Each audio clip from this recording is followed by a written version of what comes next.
buffer overflow attack on web application. In this video, we are going to take a look at a couple of points. First of all, we will learn about what is buffer overflow attack, and then I will give you an example so that you can understand how buffer overflow works. So again, the same scenario here, open Kali Linux operating system and just open Matilda inside it.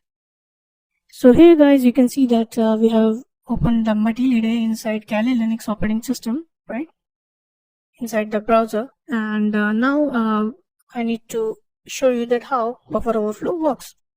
Okay, so to do that, you can select 2017 OS, come to injection other, and here you can see buffer overflow, and here click on repeater. Alright, so we are here at the buffer overflow section, which is also called repeater.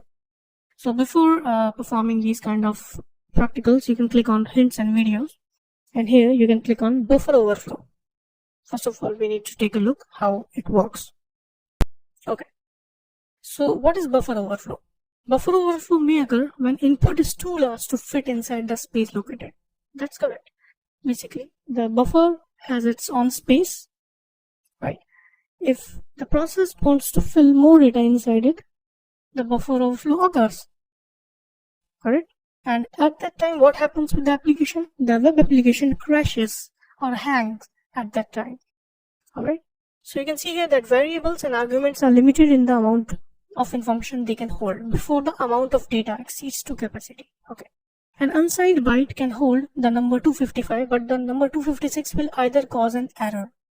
Alright, so it's quite easy. That the caution is basically don't put more data than space, because space is limited and you are putting more and more data inside it, so obviously your web application will hang, will crash at that time.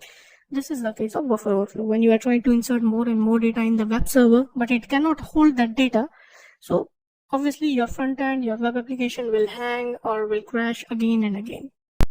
This is the case.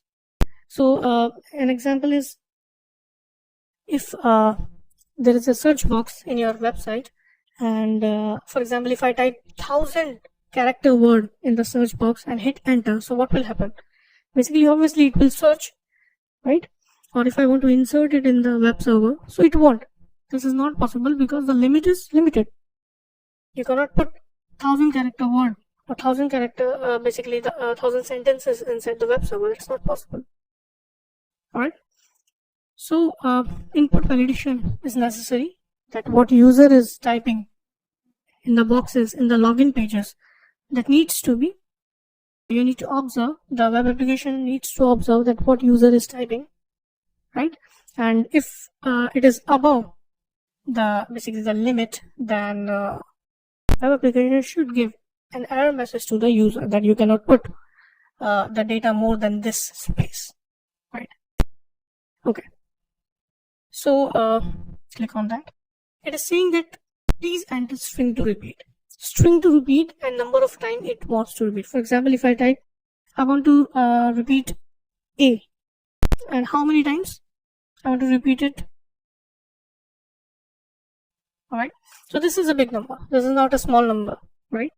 So if I click on repeat string, what will happen? Obviously your web application will hang or crash. Alright, so if I click on repeat string, so you can see here that it is still running, and I'm not able to run my web application properly, right? It is hanging and I'm not able to run it properly. You can see here, right?